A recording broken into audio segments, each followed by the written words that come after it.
history of football, in particular the NFL, I mean, lots of things have changed.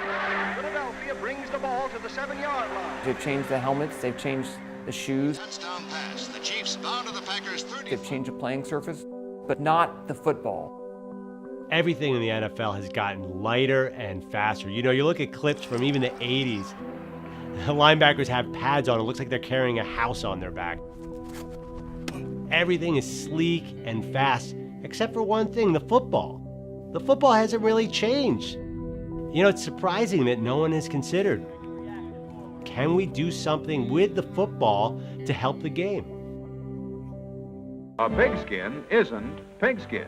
It's pebble-grained cowhide. And The football itself is really just the same thing that has been for quite a long time. I'm a physics professor at Southeastern Louisiana University, and I like to look at the physics of all sorts of different things. What could you do to change the equipment to make the game different? We're going to look at the football, how you could optimize that football so that you could do something different. What would you do to make the ball so that you could throw it further? Take your 3-step.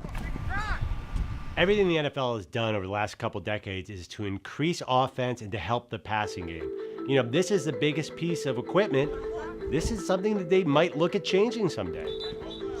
If you look at the football pass, there's really two parts. The first part is when the quarterback has the ball and the motion of throwing the ball. The quarterback pushes on the ball and accelerates it and then lets it go. And then after that, it's in the air.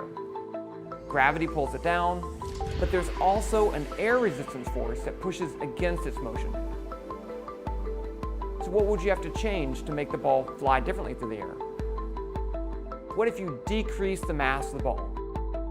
The quarterback could throw it in such that it would end up with a greater speed when it left his hand.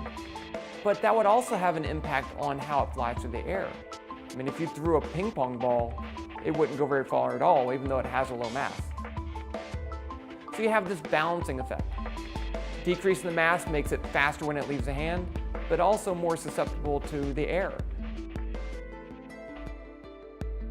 If you can decrease the mass of the ball down to 200 grams, if you decrease the radius from 8.8 centimeters to 7 centimeters, you get an extra range of about 16 yards.